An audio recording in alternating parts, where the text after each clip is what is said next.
Right, we are very, very excited, aren't we? Amazing. Because our guest is a hilarious Hollywood heavyweight with a long list of talents to his name. He's actually our ultimate guest. Yes, ultimate guest. Iconic comic. Award-winning actor. Playwright. Magician. Showman. Author. Composer. And banjo player. He is amazing on the banjo. It is Steve Martin. The Steve Martin. The Steve Martin.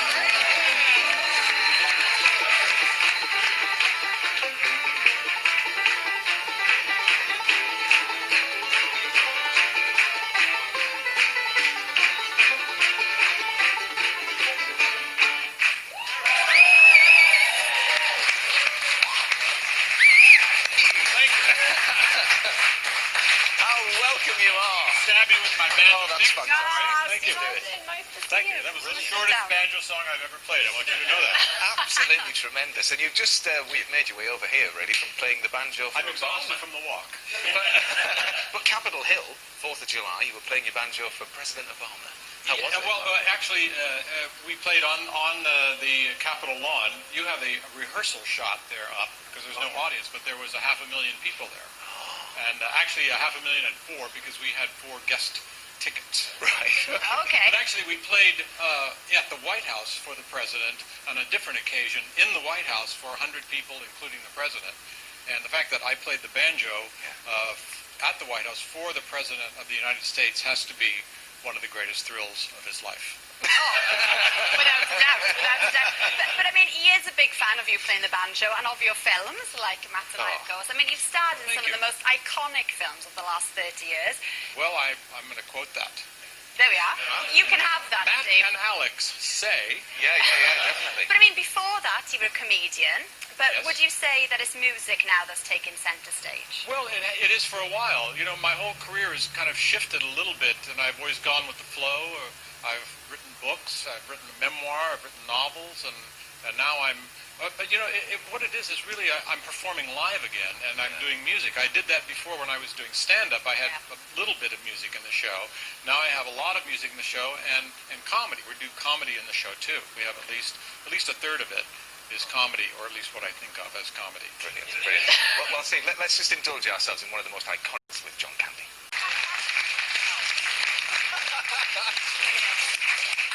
You know, John Candy was such a sweetheart. And by the way, the shooting of that film, which is the story's about the difficulty of getting from one place to another, planes, trains, and automobiles. Yeah. The shooting of it was actually quite difficult because we had to chase snow. So we were going through the same troubles that the script, you know, indicated. And so John and I, we had a lot of long hours. It was really cold where we were shooting, and so we would amuse ourselves. And we had a recurring joke that we would do with each other, and we would do it. We would never get bored doing the same joke over and over. I would say to him, I would come up to him, I'd say, "How is he?" And John would say, "Not so good." And I would say, "What does the doctor say?" He would say, "Well, the doctor says he's dead." He's brilliant. Crazy. Brilliant. And we're going to be talking about your new album and all sorts of stuff. Okay, fine. But in dramatic news today, the News of the World is to print its final edition this Sunday. Yeah, Question Time are doing a special this evening at 10:35 p.m. We can now cross live to David Dimbleby to get his immediate reaction. So, David, are you surprised the paper has actually been axed that it's come to this? I find it completely incomprehensible. I mean, it's as though News got to jail instead of sending the people who've been guilty of wrongdoing, and somehow that would end the story.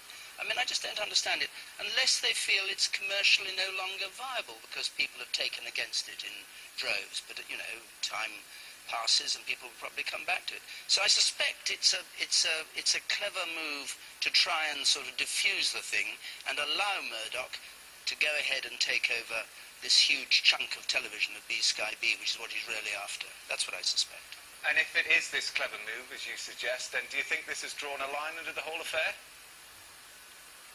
Absolutely not, no.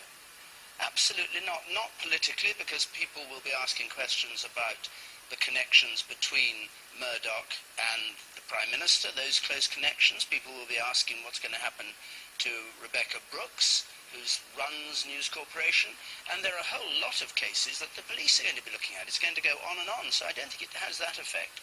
That's why it's so odd. As I say, it's like sort of punishing the title instead of the people in management who were responsible for all this. Do you think there's a danger? We've got Hugh Grant on, by the way. You were boasting about your people. We've got Hugh Grant on tonight. And he's been very strong about all this. Yeah, we can cap you. He's very strong about all this stuff because he's come into great difficulties with the press and all that bugging and that kind of thing. He's one of our panelists here, so we'll have to wait to see what he says. And just quickly, do you think there's a danger that this will spread to other papers then? It's difficult to tell, isn't it? There have been allegations that other papers have been involved, but nothing on this scale, I think, as the News of the World. I mean, what's really interesting about it is, does it affect the way journalists behave? Well, of course they'll be more cautious about breaking the law.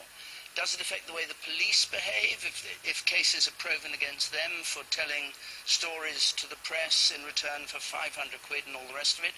Well, yes, it does it for a bit. But, you know, it's very difficult to keep these things under control forever, really. I mean, people say we get the press we deserve. We like all the gossip. We like reading the salacious stuff, I'm afraid. And I suspect newspaper proprietors will always go after that one way or another. Well, David, thanks ever so much for your time this evening. One thing's for sure, Hugh Grant can't play the banjo, but thanks ever so much. If you keep listening, you'll in a minute. But it will be interesting, actually, on that point, because we went out on the streets. We heard, obviously, about the public and what they were saying about how many people will be buying the papers this weekend. I'd just like to add that I'm actually hiring some of the News of the World staff to get my telephone messages because I have not been able to figure out how to do it. So I have 4 people on staff. Yeah. Well, in other news today, the story of an extraordinary art theft. A $200,000 Pablo Picasso was taken from a San Francisco gallery in the middle of the day. Can you believe this, Steve? The dirty, rotten scoundrel escaped, waiting taxi in broad daylight. Well, as you said, a $200,000 Picasso, I said, gee, that must be a terrible Picasso. Yeah. Have you got a Picasso in your... I do. I have a little small drawing. Right, yes. It's incredible. You watch Nobody Steals That now, Steve? Pardon me? You watch Nobody Steals That after admitting to it? I'm hoping someone will steal it because I could get more for the insurance, probably. But interestingly, you have been a victim of art fraud. I have been recently, but I actually don't know how much I can talk about it. But I'll tell you, I was in Paris and I went into a very fine gallery actually, and I bought a painting by Heinrich Campendonck, who's a German Austrian painter, and it was supposedly painted in 1915. Right.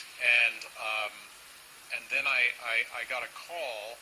I won't go into the details of it. And they said, we think your painting is a fake. And I said, why? I said, because we had an exam. Yeah, exactly. That's it. Yeah. And they said, well, we did an examination of it, and the paint in it dates only back to 1940. So that was a pretty good indication. Okay. Well, you're interested in this next story now. Phil Tufnell has the tale of a theft from a national gallery that was big enough to get the law changed. Empton Bunton had a bit of a nerve, didn't he? Incredible story. Incredible story. So, Steve, if they were making... we've got some extra sound. There we are. We've lost that. That's a bit later. If they were making a remake... Yes, indeed. Of Dirty Rotten Scoundrels 2, when you were going to get your hands on a portrait of some sort, what would you go for? What piece of artwork would you love? Well, there's a beautiful portrait in the Boston Fine Arts Museum by John Singleton Copley, who was actually an American painter who came to London, was head of the Royal Academy for a while. Would it happen to be this one? Yes, that's a portrait of Paul Revere. And like Jack Black. I'd say it's an amazing portrait of Jack Black. Yeah. But he was a silversmith and also a famous patriot. I don't want to remind the British of that, though. Okay. Yes. Okay. A famous American patriot, I should say. It's an interesting choice, that one, though, isn't it? Oh, it's a beautiful American portrait. He was a silversmith. You can see he's got a pot in his Got the hand. engraving tools, yeah, hasn't he? Yeah. Yeah. Yeah. That's actually the painting, by the way. I stole it. Right. Please don't handle it with your thumb. It's too late. Fingerprints and all over it. Yeah. Now, we noticed there's an amazing illustration, this is it, from inside your album cover. Yes. So it's kind of your brain divided up into all the different parts. Well, I have to say that some artist friends who designed the album did this. You know, it's a little arrogant, but so I said, oh, well, okay, it's your idea. Go ahead. Okay. Well, a large chunk we'll call banjo it. player, yes. Yeah, is dedicated to the banjo playing. That's So the- when did you start then playing the banjo? I started playing when I was about 16 or 17, and I had no musical gifts. By the way, I had no gifts at all. I couldn't act or sing or dance or do anything, and I think that actually contributed to kind of a quirky way of doing things, because I didn't have a conventional way of doing anything. So, You've gone from nothing then to having Paul McCartney singing on the yes, brand new album. Paul McCartney, I can't believe it. Now, how did that happen, Steve? Well, you know, it's too long a story, you know, unless we want to run over in time. But I really just, I knew some friends who knew some friends, and I had met him a couple of times, and very sweet. And I recorded the song that I wrote on the iPhone, and I sent it to him. And you know, we got a little mixed up, and he said, "Okay, I'll do it." And then you know, went on for a couple of months, and we actually set a date to record it. And we were going to fly to him to record the song. And then about 2 days before the date came up, he said, "What part do you want me to sing?" And I said, "What?" I said, "Well, all of it." And he said, "No, I thought it was going to back you up." And I said, "Well, okay, I'll run it." So I ran into the studio and I recorded it as best I could. I said, but I wrote him, I said, "I'm a terrible singer." You know, so I sent him the tape, you know, and so finally we're there, and he drives up, and he's so sweet. And he said, "You know, when you told me you were a terrible singer, I thought you were being humble, but you weren't." And then he sang the whole thing. He was so funny and so sweet. Well, we have to pick you up on this. The human